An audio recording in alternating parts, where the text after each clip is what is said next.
Hello friends, मैं हूं उबैद और आप देख रहे हैं भिवंडी टाइम्स। भिवंडी शहर में अगर इलीगल चीजों की मैं बात करूं तो फिर वो चाहे बिल्डिंग हो, फिर वो चाहे हॉस्पिटल हो, फिर वो चाहे स्कूल हो, ऐसी बहुत सारी चीजें हैं जिसकी खबर रखनी किसको पड़ती है? नगर पालिका को। नगर पालिका के जरिए ही इनको लीगल इलीगल करार दिया जाता है, इन्हीं के जरिए सारी चीजें होती है। लेकिन ऐसे बहुत सारे मामलात अब तक आप लोगों ने देखे होंगे कि भिवंडी शहर में चीजों को तो बताया जाता है कि ये इलीगल है, मगर कार्रवाई होते हुए नजर नहीं आता कभी भी, चाहे वो बिल्डिंग हो, स्कूल हो, हॉस्पिटल हो या XYZ और भी चीजें हो। ऐसा ही एक मामला आज हमारे सामने आया है कि गौरीपाड़े में चल रहे Waris general hospital and maternity hospital जो है वहां पर, उसको लेकर एक मामला सामने आया है कि G+2 की ये जो बिल्डिंग है, ये रेसिडेंशियल एरिया था। ये जो बिल्डिंग बनाई गई थी वो रेसिडेंशियल के लिए बनाई गई थी, लेकिन बाद में इसको कमर्शियल में कन्वर्ट कर दिया गया। अब नगर पालिका को जब इसकी इत्तला दी गई तो उन्होंने जब इसकी छानबीन की तो उन्होंने ही इसको पहले इलीगल करार दिया, फिर उसको तोड़ा कार्रवाई की, उन्होंने उसका नोटिस जारी किया। लेकिन तब से लेकर अब तक, यानी जब से ये कार्रवाई चल रही है, मैं समझता हूं पिछले कई सालों से, तब से लेकर अब तक ना तो उस बिल्डिंग को हाथ लगाया गया, ना तो उस बिल्डिंग को तोड़ा गया, ना ही कोई और चीज भी हो। और एक और बात बता दूं आपको कि उस हॉस्पिटल का जो लाइसेंस होता है वो भी अभी 31 मार्च 2025 को वो एंड हो गया, वो लाइसेंस भी अब नहीं है। तो इसके ऊपर जिसने कार्रवाई की है और पेपर वर्क किया है और नगर पालिका को कंटिन्यू अपडेट देते रहे हैं कि इसके ऊपर आप लोगों ने क्या कार्रवाई की है, क्योंकि ये प्रभाग 4 में आता है, उनके ऊपर भी उनको भी पेपर दे दिया गया है, उनको भी जानकारी दी गई है, मगर अभी तक जो पुराने कमिश्नर थे उन्होंने भी कोई कार्रवाई नहीं की और जो नए कमिश्नर आए हैं अभी तक उन्होंने भी कोई कार्रवाई नहीं की है।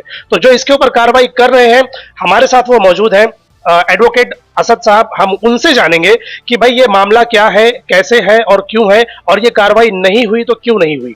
भिवंडी की number 1 authorise company SVC net आपके लिए लाया है वेलकम ऑफर, जिसमें आपको मिलेगा 75 MBPS का अनलिमिटेड प्लान 3 महीने के लिए सिर्फ 1599 रुपए में, और साथ ही आपको मिलेगा 3 महीने का रिचार्ज फ्री, मींस 1599 रुपए में 6 महीना। ये ऑफर सिर्फ न्यू कस्टमर के लिए है, जिसमें fibre installation free, wifi router free. ये ऑफर लिमिटेड है, तो दिए गए नंबर पर कॉल कीजिए और ले आइए भिवंडी का नंबर 1 इंटरनेट अपने घर पर। मैटर को 2022 से मैं परस्यू कर रहा हूँ। 2022 से लेके जब मैं परस्यू किया तो 2023 में जो है कॉरपोरेशन ने जो है इसके ऊपर नोटिस वगैरह जारी किया।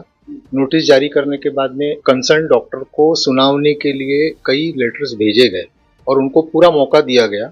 कौन से डॉक्टर का नाम? फरहाद मोमिन को, जो हॉस्पिटल चला रहे हैं वही हॉस्पिटल के प्रोप्राइटर है। उनको नोटिस जारी करके उनको पर्याप्त मौका दिया गया कि आप आकर सुनावनी में अपने सारे पेपर्स जो है हमको बताएं, लेकिन वो एक भी सुनावनी में हाजिर नहीं हुए।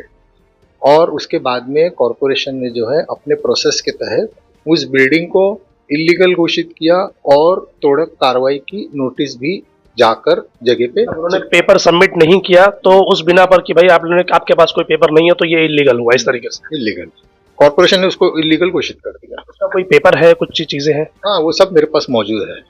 उसका माहिती अधिकार से मैंने बाकायदा पूरा डिटेल निकाला हुआ है। उसके बाद में कॉरपोरेशन को मैंने इस चीज़ के लिए अवगत किया क्योंकि डॉक्टर फराज जो है कॉरपोरेशन का बहुत बड़ा आर्थिक नुकसान कर रहे थे। उन्होंने कंप्लीट रेसिडेंशियल प्रोमाइसेस के अंदर कमर्शियल एक्टिविटी चालू थी उनकी। इस बारे में मैंने जब कॉरपोरेशन के लोगों को मालूमात दी, पेपर वर्क मैंने जब किया, तो उन लोगों ने पूरा इसके बारे में मालूमात ली, नोटिस दिया, पूरा जाके इंस्पेक्शन किया और उन्होंने ये बात को सही पाया। इतना जो है टैक्स पे करिए, कमर्शियल टैक्स, और उन्होंने आज दिन तक वो टैक्स नहीं भरा।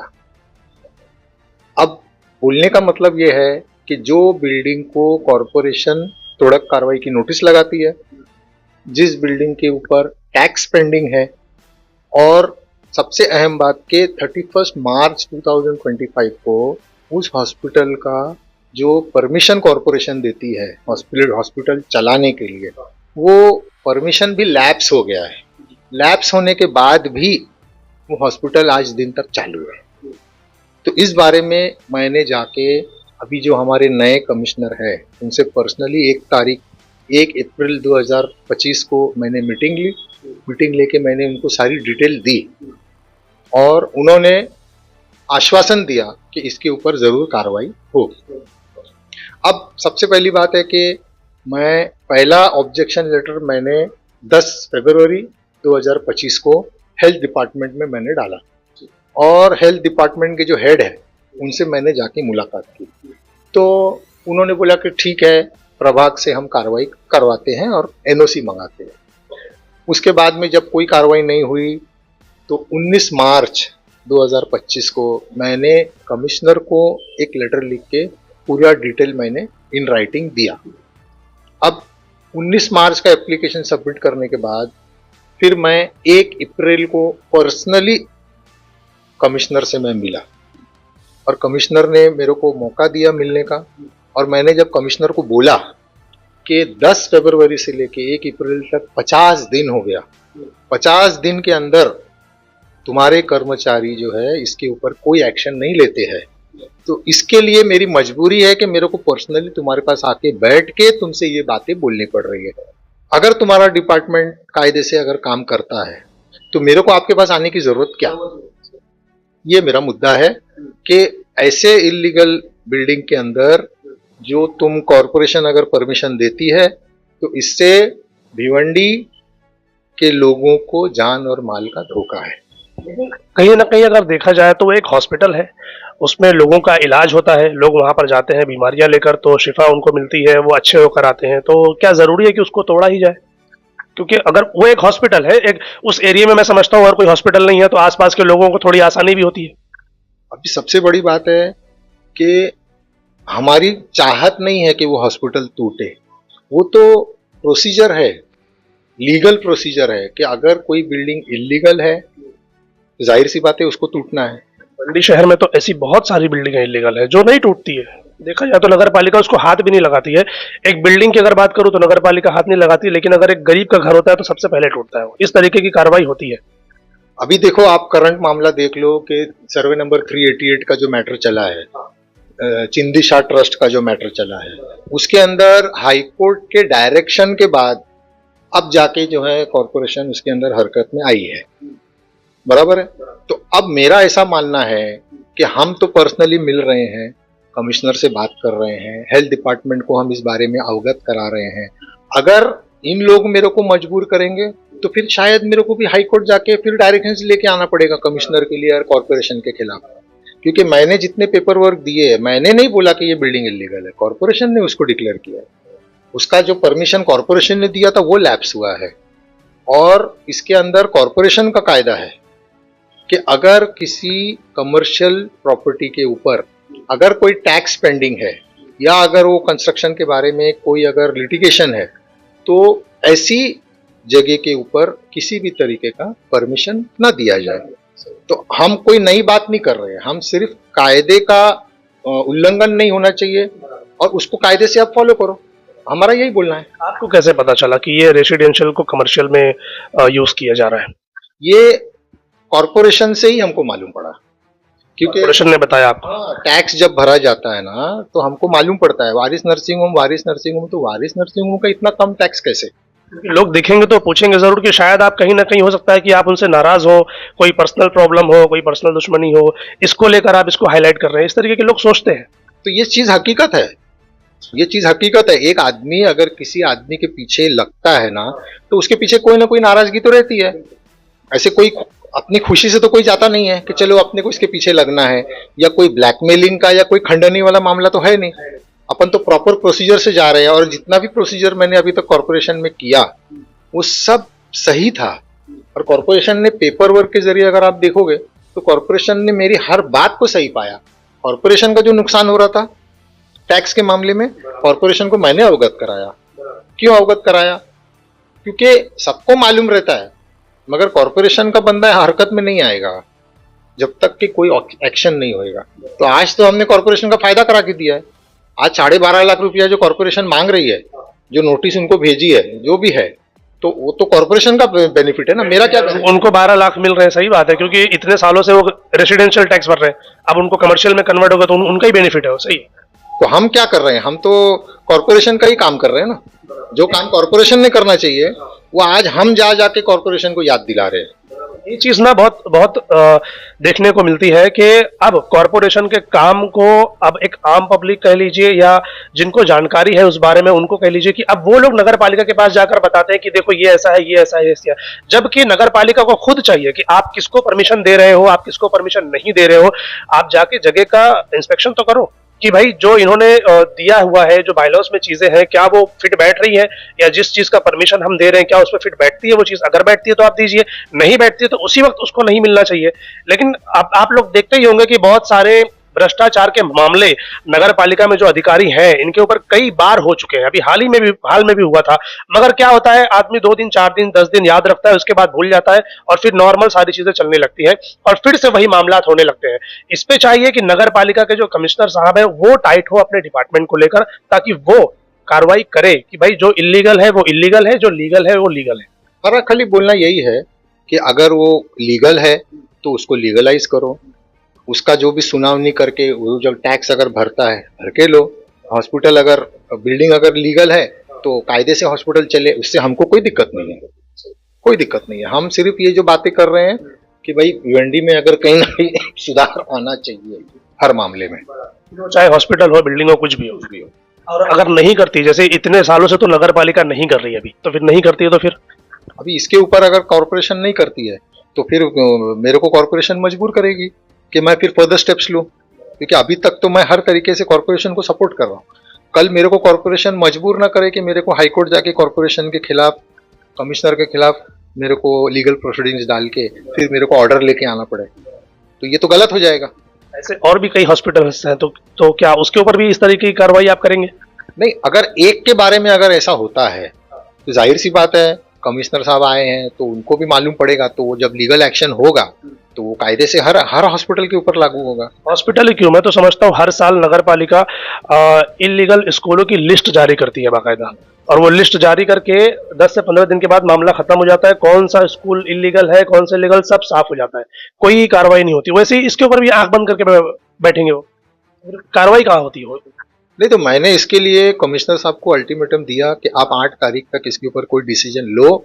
अगर आप इसके ऊपर नहीं डिसीजन लेते हो तो मैं मेमोरेंडम दे के कॉरपोरेशन बिल्डिंग के सामने आमरण उपोषण के लिए मैं बैठ जाऊंगा, और मेरा जो भी भला बुरा होगा उसके जिम्मेदार जो है कमिश्नर साहब। इसके बारे में डॉक्टर फरहाद को मालूम है, जो हॉस्पिटल चला रहे हैं, वो जानते हैं कि ये सारी चीजें, कार्रवाई उनके ऊपर हो रही है?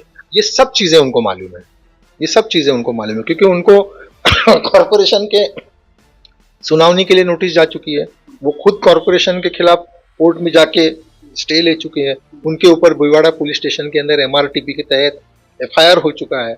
उस मामले में भी वो कोर्ट के अंदर जो है बराबर हर तारीख पे जा रहे हैं। इसका मतलब उनको सारी चीजें मालूम है। पेपर्स दिखा सकते हैं थोड़ा सा, दिखाइए जरा कैमरे में कि कौन कौन सा पेपर्स है आपके पास? अभी सबसे पहली बात है कि मैं 1 अप्रैल को कमिश्नर को जाके मैंने इन राइटिंग मेरा ऑब्जेक्शन सबमिट किया, और 1 अप्रैल को मैंने कमिश्नर से पर्सनल मीटिंग लेके पूरी डिटेल मैंने रूबरू उनको बताई। इसके पहले मैं डायरेक्ट कमिश्नर के पास नहीं गया। मैं 10 फरवरी को मैंने मेरा ऑब्जेक्शन लेटर हेल्थ डिपार्टमेंट को दिया था, और हेल्थ डिपार्टमेंट के जो हेड है उनसे मैंने पर्सनली मिल के उनको ये बातें बताई। उन्होंने बोला ठीक है, हम कार्रवाई करेंगे। उसके बाद में 19 मार्च को मैंने एक रिमाइंडर नोटिस डाला कमिश्नर के नाम से। कमिश्नर ऑफिस से हेल्थ डिपार्टमेंट को कुछ मैसेज भी गया, लेकिन उसके बाद भी जब कोई कार्रवाई नहीं हुई तो 1 अप्रैल को मैंने मेरा मेमोरेंडम सबमिट किया। पर्सनली मैं कमिश्नर को मिला और रूबरू मैं फेस टू फेस मैंने उनको सारी डिटेल बताई, और उसका नतीजा ये हुआ कि 1 अप्रैल यानी 50 दिन के बाद हेल्थ डिपार्टमेंट ने घाई में 1 तारीख को प्रभाग अधिकारी प्रभाग 4 के उनको नोटिस ताबड़तोड़ भेजा कि हमको इस बारे में क्या है डिटेल हमको दो, वारिस नर्सिंग होम के बारे में। या उन्होंने फिर, हाँ, तो ये नोटिस अभी 1 तारीख को, तो ये कैसा साबित होता है? 50 दिन तक सब मामला पेंडिंग, 50 दिन में कुछ नहीं हुआ और 1 दिन में अचानक से सारी चीजें हो गई। कमिश्नर से मिलने के लिए बैठ गए तो ताबड़तोड़ हेल्थ डिपार्टमेंट वालों ने ये मामले के ऊपर ताबड़तोड़ कार्रवाई की, क्योंकि उनको कमिश्नर ने अगर बुलाया तो कमिश्नर को जवाब देना पड़ेगा, नहीं साहब आम्ही नोटिस पाठवलेली लिए। तो मेरा ये बोलना है कि मैं जब 10 फरवरी को मैंने जब मेरा ऑब्जेक्शन लेटर डाला तो तुमने 8 दिन के अंदर रिएक्शन लेना चाहिए। 8 दिन 50 दिन बाद क्यों क्यों तुमने मेरे को मजबूर किया कि मैं जाके कमिश्नर साहब का जो अनमोल वक्त है, मैं इसी फालतू बात के लिए मैं जाके कमिश्नर साहब को परेशान करूं? फालतू बात कैसे होती है? क्योंकि अगर ये इलीगल है, कल को कुछ मामला होता है तो वो एक हॉस्पिटल है, उसमें कई सारे मरीज हैं, आसपास लोग रहते हैं, कल को कुछ इशू होता है तो लोगों की जान को खतरा है उससे। अब ये चीज हेल्थ डिपार्टमेंट को समझना चाहिए, वो आंख बंद करके कार्रवाई कर रही है सब। और डॉक्टर्स देखो, हेल्थ डिपार्टमेंट के अंदर सब डॉक्टर्स ही ज्यादा रहते हैं और डॉक्टर्स को फेवर करते हैं, हर मुमकिन कोशिश करते हैं कि डॉक्टर के ऊपर कोई कार्रवाई ना हो। तो ये कहां तक सही है? जो गलत है वो गलत है, फिर वो कोई भी हो, डॉक्टर हो, इंजीनियर हो, कोई भी हो। तो मेरा ये बोलना है, हेल्थ डिपार्टमेंट ने इसके अंदर लापरवाही किया है, उनका नेग्लिजेंस है। अगर उनसे ये सवाल पूछा जाए कि भाई 50 दिन तक आप कार्रवाई क्यों नहीं किए, क्या वजह थी? एक चीज और बोलना चाहता हूं कि जब डॉक्टर के ऊपर भुईवाड़ा पुलिस स्टेशन में एमआरटीपी के तहत एफआईआर हो गया, कॉरपोरेशन के खिलाफ जो है डॉक्टर जो है वारिस नर्सिंग होम के जो डॉक्टर फरहाद है, उन्होंने कॉरपोरेशन के खिलाफ जाके कोर्ट में स्टे लेने की बात की और उनको स्टे ग्रांट हुआ। स्टे ग्रांट होने के बाद बहुत हैरानी की बात है कि कॉरपोरेशन के जो लीगल डिपार्टमेंट है, उन्होंने ये मैटर जिस एडवोकेट के सुपुर्द किया है, वो एडवोकेट जो है इस मामले में पूरी ढिलाई बरत रहा है। वो चाहता है कि ये स्टे बना रहे, इसका मतलब वो मिला हुआ है डॉक्टर से, क्योंकि इस बारे में मैंने ऑनलाइन पूरा डिटेल निकाला, कब कब कौन कौन सी तारीख को कॉरपोरेशन का एडवोकेट उधर कोर्ट में हाजिर रहता है। वो जानबूझ के हाजिर नहीं रहता ताकि सामने वाला अपना स्टे का एप्लीकेशन देके स्टे को एक्सटेंड कर लेवे, क्योंकि ये स्टे जो रहता है ये टेम्पररी नेक्स्ट डेट अगली डेट तक रहता है। तो ये इन कॉरपोरेशन का जो एडवोकेट है उसके खिलाफ भी मैंने सारी डिटेल्स निकाल के मैंने कमिश्नर को और लीगल डिपार्टमेंट को मैंने वो भी लेटर सबमिट किया हुआ है कि तुम्हारे जो लीगल डिपार्टमेंट के जो एडवोकेट है वो जानबूझकर ये मामले के अंदर बाकायदा स्टे एक्सटेंड करने के लिए बराबर उनका साथ दे रहे हैं सामने वाले का। तो मेरा ये बोलना है कि कमिश्नर साहब ने इस बारे में भी इंक्वायरी करना चाहिए, क्योंकि ऑनलाइन सारी डिटेल्स मिल जाती है, कोर्ट में कब गया कब नहीं गया वो सब सामने आ जाता है, रोजनामा पूरा दिखता है ऑनलाइन। बहुत दिलचस्प बात मैं आप लोगों को बताना चाहता हूं कि ये 28 मार्च का जो है ना, ये सकाल का न्यूज़पेपर है। इस न्यूज़पेपर के अंदर कॉरपोरेशन की तरफ से कई लोगों की लिस्ट जारी की गई है, ये लिस्ट क्या है? मतलब जिन लोगों के टैक्स पेंडिंग है, जिन लोगों के टैक्स पेंडिंग है, कमर्शियल जो लोग यूज कर रहे हैं उनके टैक्सेस पेंडिंग है, कमर्शियल हो चाहे रेसिडेंशियल हो, जिन लोगों के टैक्स पेंडिंग है उनकी लिस्ट इसमें जारी की गई है। और मेरे को बड़ी हैरानी होती है कि किसी का 28,000 है, किसी का 38,000 है, ऐसे ऐसे लोगों के घर और दुकान कॉरपोरेशन ने सील कर दिए। अच्छा, इसमें है लिखा हुआ? इसमें लिखा हुआ है बाकायदा। और तुम देखो कि जो बंदा डॉक्टर फरहाद मोमिन वारिस नर्सिंग होम, उनके ऊपर जो है कम से कम आज की तारीख में 12.5 से 13 लाख रुपए का टैक्स पेंडिंग है, उसके बारे में उसका नाम इसमें क्यों नहीं है? होना चाहिए, जब क्योंकि टैक्स पेंडिंग तो उनका, तो कहीं ऐसा तो नहीं कि उन्होंने पे कर दिया है? नहीं, उन्होंने नहीं पे किया है, क्योंकि मैंने इसकी पर्सनल इंक्वायरी ली है, उन्होंने अभी तक पे नहीं किया है।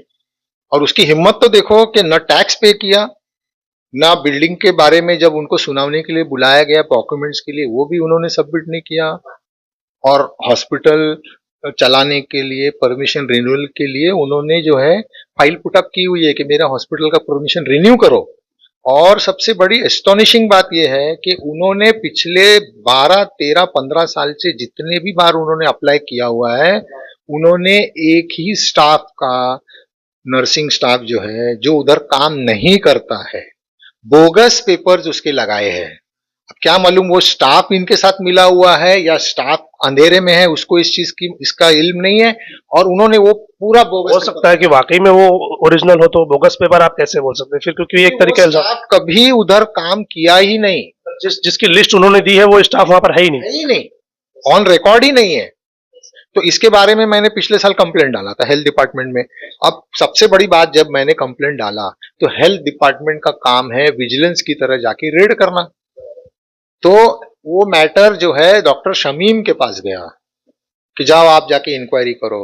और हैरानी की बात है कि विजिलेंस वाला काम ऐसा है कि वो बाकायदा उसको नोटिस देते हैं कि हम फला दिन फला तारीख को तुम्हारे हॉस्पिटल के इंस्पेक्शन के लिए आ रहे हैं। विजिलेंस कहाँ हुआ फिर वो? ये विजिलेंस किधर हुआ? उन्होंने तो बाकायदा उसको बोला कि आप अपना सेटअप तैयार रखो, हम आएंगे और चेक करेंगे। और चेक करेंगे, और हुआ ऐसा ही।